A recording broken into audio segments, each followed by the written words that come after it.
Good Shabbos, everyone. This week again is a double header, two parshiyos, Achrei Mos and Kedoshim. There are many mitzvahs in the parshiyos, but there's some general lessons that we could all learn and apply in our avodas Hashem in our day-to-day life.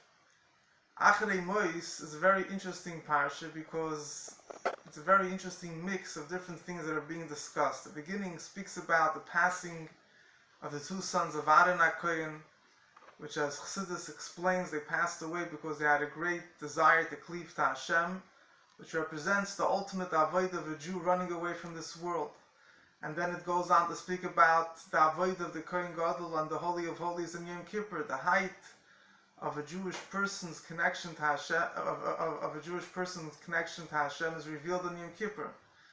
And then, towards the end of the parsha, it seems to be speaking about the most lowliest sins that have to be avoided, forbidden relationships that the Egyptians and the Canaanites were steeped in.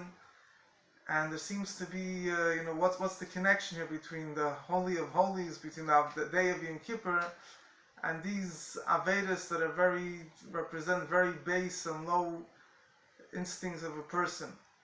And the Rebbe explains that this is all connected with the name of the parsha, which is called Achrei Mos, or sometimes plain Achrei. Achrei means after. And the lesson is that whatever level a person is at, he always has to think, as they say in the Hebrew, the Yom Sha'acharei, what will be after this is over.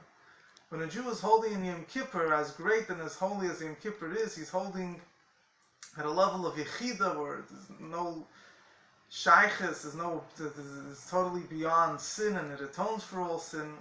A Jew has to know that he's going back into the world soon. And he has to be prepared to overcome temptations and tests, not only regarding things that might be, just a hidur mitzvah, but we're talking he has to internalize the message of Yom Kippur, that it should be able to keep him safe even from dealing with the most basic and base instincts of a human being.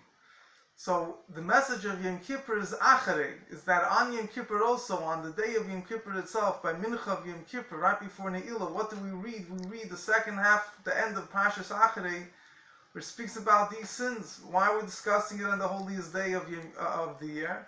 Because this is precisely the point of Yiddishkeit, that on the holiest day of the year you have to remember and you have to be able to bring that down, that it should be able to affect even the lowest part of our existence, and even it should affect our most base instincts and desires, that they should be controlled by what the Eibishter wants. We find a similar thing by the Aseres HaDibros. Beginning of the Aseres HaDibros starts with Anochi Hashem Elokecha, talking about the unity of Hashem, the most sublime, highest understanding of the unity of Hashem.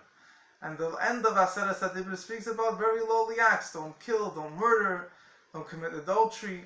And the Rebbe explains that the things that seem to be low and despicable, they also have to be based on Anochi Hashem Elokecha. A person has to know that his belief in Hashem and the highest of the high of his relationship with Hashem has to be expressed also in the lowest of the low. It has to be able to control the human being's lowest of low things, that even that should be done and permeated with a sense of holiness and being directed by the Eibishter.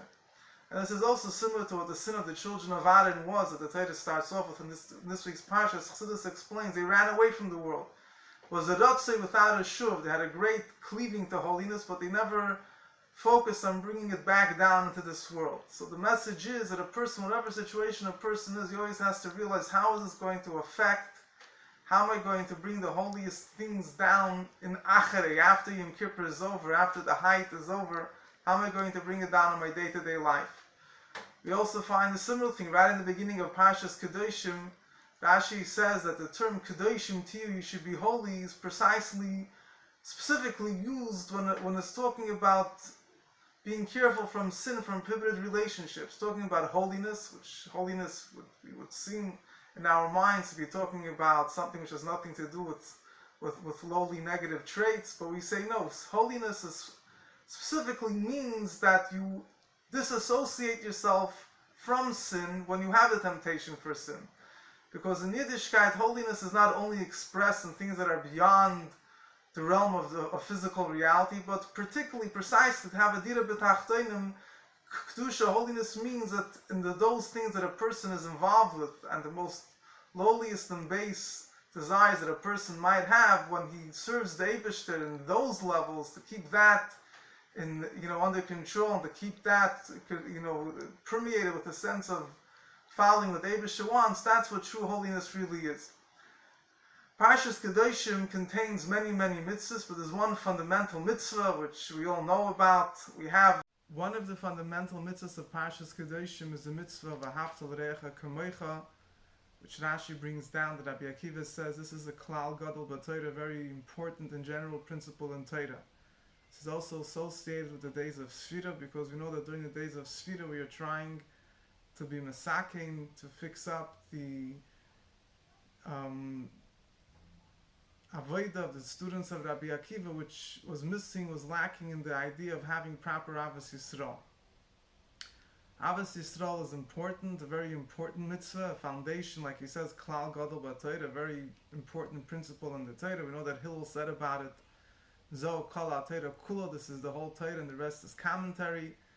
We also see it that in the beginning of the day when we daven, we start with saying Hareini Mekabel Elai Mitzvahs Aseh Shel V'Havta L'Reacha Kamocha. The foundation of davening is based on accepting upon yourself the love of another Jew, and obviously davening is the foundation for the whole day, which means that the foundation of whatever you do during the day has to be connected with Avos Yisrael.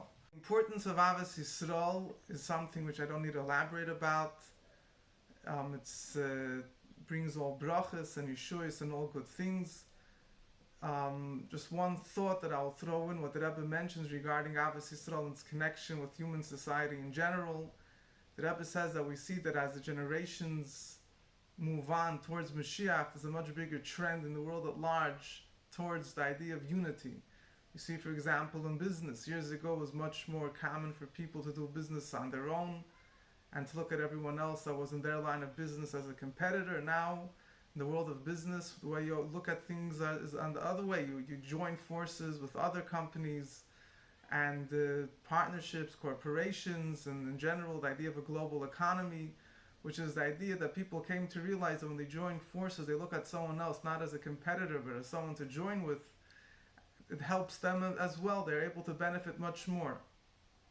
So the idea of Avos Yisrael is also, in a very simple way, is even a Jew that looks and acts and thinks and feels completely opposite of you. You have to realize that joining with him is beneficial for you as well, because all Jewish people are one body, one guf, and in every body there's a right hand and a left hand. The right hand is always to the right, the left hand is always to the left. Each one has their function. The right hand still needs the left hand, the left hand needs the right hand. So the idea of Avos Yisrael also demands a very fundamental change of our perspective many times. We need to have a big amount of bittul, of nullification, to realize that it's not just about me and how I think about it, but that there's other people as well, and that my true existence, what truly benefits me, what truly brings up my potential, is by coming together with another Jew. Finish off with a thought regarding Pirkei Avos of this week. The beginning of this week's Pirkei Avos says, Akav ben Mahalal says that if a person will look into three things, he won't come to sin. And then he enumerates the three things. Know from where you came from, where you're going, and in front of whom are you going to have to give an accounting of all your deeds. The Rebbe explains that the way the Mishnah is written, we could also interpret the phrase, look into three things and you won't come to sin, as a separate phrase, unrelated to the following three things that he enumerates. Know from where you came from, where you're going, in front of who you're going to have to give an accounting, but it's a message on its own. Look into three things. Plain three things. What does it mean, look into three things? So there's a number of ways of understanding this. But one of the ways of understanding this, the Rebbe says, is that number three is associated with Mashiach. Because we have the third Beis HaMikdash is number three, and in general the redemption through Mashiach is sometimes called the third redemption, although in other places it's commonly referred to that there's 4 exiles and 4 redemptions, but in other places it's referred to as 3. The redemption of Mitzrayim from Bavel and from this final exile. When a person will look into 3 things, the word Histaka, looks into, means he will meditate strongly and with a great yearning and a great focus of understanding how life will be. So then it will affect his life today. He won't sin, but it says he won't even come to the handle of sin. Yedei could also mean the handle of sin, the thing that the threshold of sin, what leads a person to sin. So a sin means that he has negative desires and negative traits that he's not controlling. Or what leads a person to sin, even though a Jew naturally doesn't want to sin, but if a Jew doesn't discipline himself, he doesn't control himself in permissible matters, in indulging in permissible pleasures and permissible activities, this will eventually lead him to sin. So the Rebbe says a very powerful thought: when a person thinks into the way the world will be when Mashiach will come, our physicality won't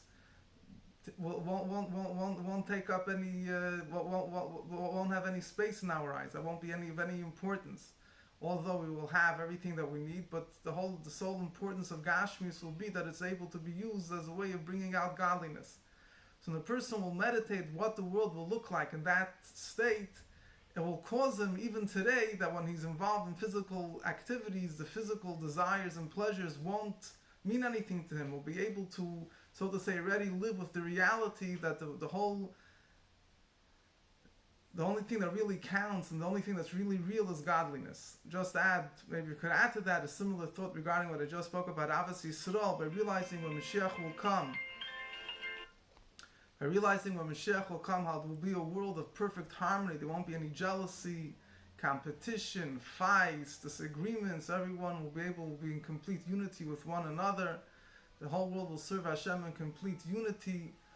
So then there won't be any disagreements, not only regarding physical things, but even spiritual matters, right? And Torah is full of disagreements. But even there, I'm not saying there won't be different ways of looking at things, but everything will be done in a state of perfect harmony. When a person imagines that world and the bliss of that world and how it will look, it will give him a koyach that even now, today, not only he won't come to fight with his fellow, but he won't even come lidei aved, he won't even come to run into issues that might lead to fights and disagreements and things like that. So part of living with Mashiach is living with a state of complete achdus amongst the Jewish people, achdus of the world, and together with the Eibush and the oneness of Hashem, and bringing holiness down even into the most basic physical needs of a person. And we should merit that we should have, almost coming to Pesach Sheni. You know, the Pesach Sheni is the idea that there's always a second chance. Whatever was lost, what seems to be lost, will always be corrected. So whatever negative things might have happened which seem to us as things that are already a lost case, and Golus in general seems like, for 2,000 years we have lost out so much. But we'll see when Mashiach will come, how we'll all be good, and we'll get everything back. Everything will be brought back in even a greater manner. It should happen. Take it from me, Yad Mamash. Have a good Shabbos.